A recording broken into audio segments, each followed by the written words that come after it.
हाल ही में प्रधानमंत्री जी ने सबसे बोला है कि भैया 1 साल तक सोना यानी कि गोल्ड नहीं खरीदना है। चाहे आपके घर में शादी हो, फंक्शन हो, किसी भी कीमत पर गोल्ड ना खरीदें।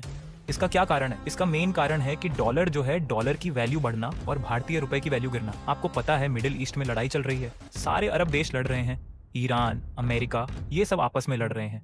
उससे काफी सारी चीजों पर असर पड़ा है, जिसमें से गोल्ड भी एक है। अब दुर्भाग्य से गोल्ड जो है वो भारत की घर की खेती नहीं है, यानी कि भारत 90% गोल्ड, अपनी जरूरत का 90% गोल्ड दूसरे देशों से इंपोर्ट करता है, यानी कि खरीदता है 90%। पर आपको पता है भारत में कितनी ज्यादा गोल्ड की डिमांड है?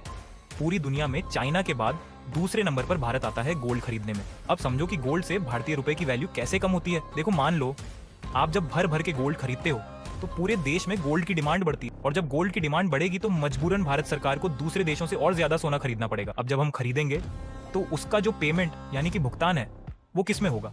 वो होगा अमेरिकन डॉलर में, भारतीय रुपए में तो होगा नहीं। तो जाहिर सी बात है, जब अमेरिकन डॉलर में हम इतना पेमेंट करेंगे तो रुपए को बेचकर हमें और ज्यादा डॉलर खरीदना पड़ेगा, क्योंकि उसी डॉलर से तो फिर पेमेंट करना है। हमें अपना जो फॉरेन एक्सचेंज रिजर्व है उसमें डॉलर और रखना पड़ेगा और खरीदना पड़ेगा, जब तो हम पेमेंट कर पाएंगे गोल्ड की। तो जितना ज्यादा गोल्ड खरीदोगे उतनी ज्यादा डिमांड बढ़ेगी, उतना ज्यादा रुपए को बेचकर डॉलर खरीदना पड़ेगा, तो रुपए की वैल्यू गिर जाएगी। और सर, अगर ऐसे ही करते रहे, हम नहीं माने तो आज जो है डॉलर 95 रुपए के बराबर है, भारतीय रुपए के 95 रुपए।